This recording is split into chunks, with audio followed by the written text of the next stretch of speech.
சூதுகவும் actor Vijay Sethupathi அவர்கள் நடிச்சு லாஸ்டா பல வருடங்களுக்கு முன்னாடி தியேட்டர்ல வெளிவந்து மாபெரும் வெற்றி பெற்ற ஒரு திரைப்படம். பல வருடங்கள் கழித்து இப்போ இந்த படத்துடைய செகண்ட் பார்ட் அவங்க பண்ணாங்க. அதாவது அந்த படத்துடைய சீக்வலா நாங்க பண்றோம் அப்படின்ற மாரி சொல்லியிருந்தாங்க. நம்ம மிர்ச்சி சிவா தான் இந்த படத்துல கதாநாயகனா நடிச்சிருக்காப்ல.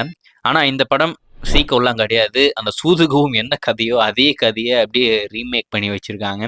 படம் போய் பார்த்த எல்லாருக்கும் ஷாக்கு. என்னடா இது அதே படத்த திருப்பி எடுத்து வச்சிருக்கான் அப்படின்ற மாரி எல்லாரும் கழுவி ஊத்திக்கிட்டு இருந்தாங்க. படமும் பெருசா போல வர்த்தக ரீதியா ஒரு மிகப்பெரிய தோல்வி பெற்ற ஒரு திரைப்படம். போஸ்டருக்கு அதாவது அவங்க அந்த ப்ரமோஷனுக்கு செலவு பண்ணியிருப்பாங்க இல்லையா?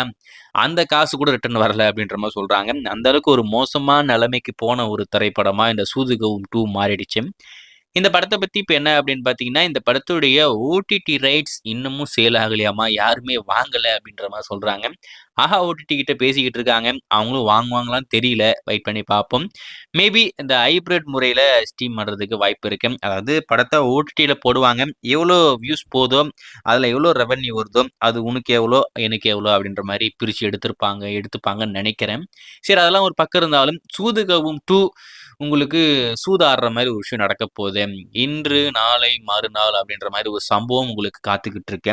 சூதுகவும் 2 தியேட்டர்ல இல்ல. எந்த ஒரு தியேட்டர்லயும் இந்த படத்த 1 வாரம் கூட ரன் பண்ணல. எல்லா தியேட்டர்லயுமே எடுத்துட்டாங்க.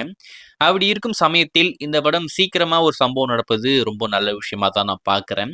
ஸோ உங்களுக்கு இந்த சூதுகவும் 2 ஒரு சம்பவம் காத்துக்கிட்டு இருக்கு. ஸோ வெயிட் பண்ணி பாருங்க. பார்த்திருந்தா உங்களுக்கு எந்த அளவுக்கு புடிச்சிருக்கு அப்படின்றத மறக்காம கமெண்ட்ல மென்ஷன் பண்ணுங்க. சூது